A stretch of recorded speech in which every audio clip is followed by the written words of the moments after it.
পরিবর্তিত এই বাংলাদেশে অন্তর্বর্তী সরকার মানি না বলে একদম এরকম এই ডক্টর ইউনূসকে সেনাপ্রধানকে পেঁচে আপনি এই ধরনের কথা বলবেন, খুবই আশ্চর্য হওয়ার কিছু নাই যে একটা ধোলাই খাবেন, কিন্তু এই ধোলাইটার পিছনে নাম উঠে আসছে সার্জিসের। আসসালামু আলাইকুম। আজকের এই ভিডিওটি প্রত্যেক যারা আমাকে ইউটিউবে দেখছেন বা ফেসবুকে দেখছেন, ভিডিওটা সর্বোচ্চ শেয়ার করবেন। ভাবা যায় এই দাবিটা যিনি করেছেন তিনি আসলে কোন দলের সাপোর্টার আমি জানি না, তবে ইশারা ইঙ্গিতে যতটুকু বুঝেছি তিনি নাকি একসময় জামাতের রাজনীতি করতেন বা শিবিরের রাজনীতির সাথে কানেক্টেড ছিলেন।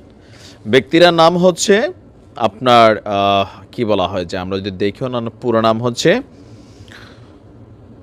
খোমেনি ইহসান। সুন্দর দাড়িওয়ালা একজন মানুষ, 5 ওয়াক্ত নামাজও পড়েন মনে হয়, কপালে হালকা দাগও আছে। যাই হোক, সার্জিসকে নিয়ে তিনি যে বার্তা দিয়েছেন, এখন সার্জিসের উচিত এই বার্তাটাকে প্রটেস্ট করা, কারণ অনেকেই এটাকে কিন্তু বিশ্বাসযোগ্য ভেবে নেবে। কেন ভেবে নেবে? গতকালকে এই ফারুক হোসেন ভিপি নূরের রাইট হ্যান্ড, তো তার উপর যে হামলাটা হয়েছে সেখানে কিন্তু এই অন্তর্বর্তী সরকারকে মানি না,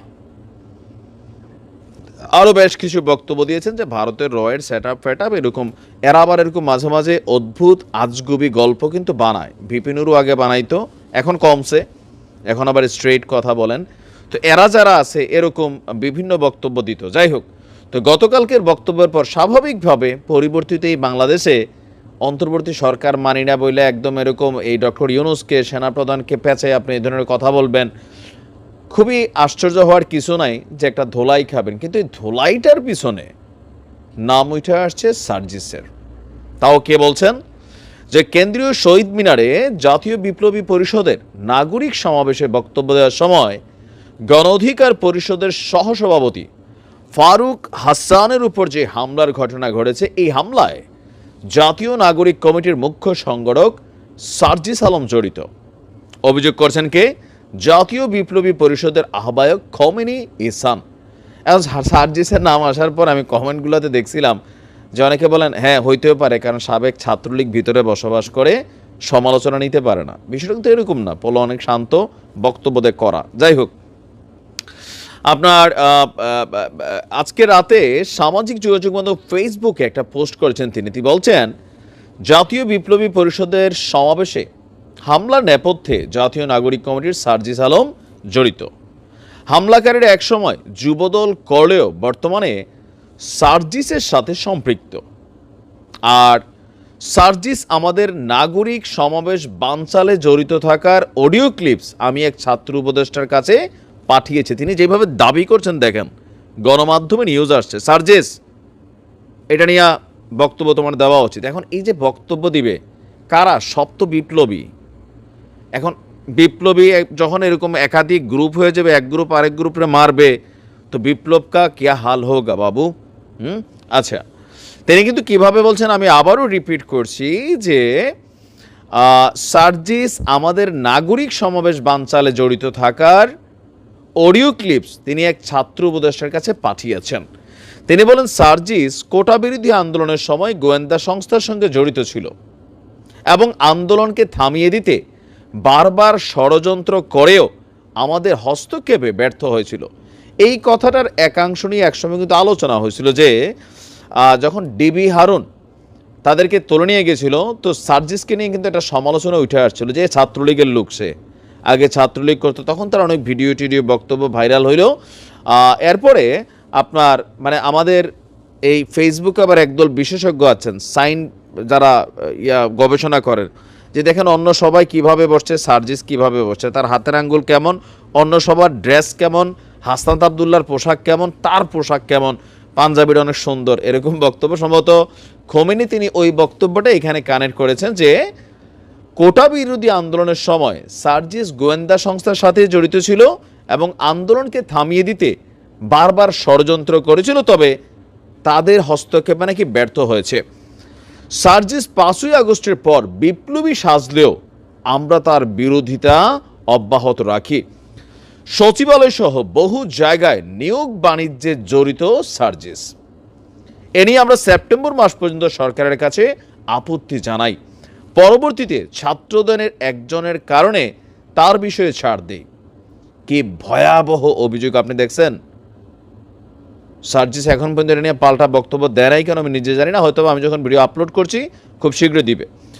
এই খোমেনি আরও বলছেন, সার্জিস হয়তো ভাবছে তার নর্মালাইজেশন হয়ে যাওয়ায় সে জবাবদিহিতার ঊর্ধ্বে উঠে গেছে। না ভাই, এমনটি মনে করো না। আমরা সমর্থন প্রত্যাহার করলে তোমরা কয়দিন টিকতে পারবে তা গুনে দেখো। এই যে আমরা তোমরা ইকুয়াল টু তারা, 5ই আগস্টের আগে তারা কিন্তু তারা ছিল, এখন আমরা তোমরা। আবার এই আমরা কারা তোমরা কারার মধ্যে বিএনপি জামাত আলাদা হয়ে যাচ্ছে। আপনি বুঝতে পারছেন পরিস্থিতি কোন দিকে যাচ্ছে। আচ্ছা, বলছে কি, আমরা ছাত্রদের ব্যর্থ দেখতে চাই না বলে তোমাদের সঙ্গে বিরোধিতায় যেতে চাই না, কিন্তু তার মানে এটিও নয় যে দলগত ছাড় সবার কপালে জুটবে। কি ভয়াবহ অভিযোগ সার্জিসকে নিয়ে, যে সার্জিস তাহলে মাস্টারমাইন্ড খামিনি, এটা বুঝাইলেন? ক্রিমিনাল, ষড়যন্ত্রকারী। ভাই, এটা আমার কিন্তু বিশ্বাস হয় না। প্রতিদিন শেখ হাসিনাকে ফাঁসিতে ঝুলানোর জন্য সার্জিস যতবার বক্তব্য দেয়, যতটা আমার কণ্ঠ এতটা জোর আসে না, এরকম মুখে দেওয়া ফেনা চলে আসে পোলার। আর সেই সার্জিসকে নিয়ে খোমেনি আপনি এই যে মন্তব্যটা করলেন, আপনার কাছে কি এভিডেন্স আছে যে সার্জিস মন্ত্রণালয় থেকে টাকা খাইছে, নিয়োগ বাণিজ্য করছে? ভাই, মিডিয়াতে আপনি যা খুশি তা বলতে পারেন না। অডিও ক্লিপ থাকলে আপনি ফাঁস করেন, আমরা শুনি, উইথ এভিডেন্স হইতে হবে। এই আন্দোলনকে ষড়যন্ত্রকারীরা নষ্ট করার জন্য অনেক বানচাল করছে। এখন আপনি যেভাবে বলছেন যে আপনার কাছে এভিডেন্স আছে, অডিও ক্লিপস, তো দেন আমরাও শুনি, তারপর আমরা বিশ্বাস করব এআই ডিপফেক কিনা। মার্কেটে কিন্তু এখন এগুলো চলে। তারপর আপনি দাবি করছেন কি, এই আন্দোলনের প্রতিকৃতি হিসাবে যাদেরকে ধরা হয় সার্জিস হাসনাত, তাদেরকে আপনি বলছেন যে গোয়েন্দা সংস্থার সাথে জড়িত ছিল। আলোচনা তখন উঠছিল, ঠিক আছে, কিন্তু প্রমাণ হয়েছে। আমার তো মানে আপনি আওয়ামী লীগ করেন, হইতে পারে, এরকমও হইতে পারে।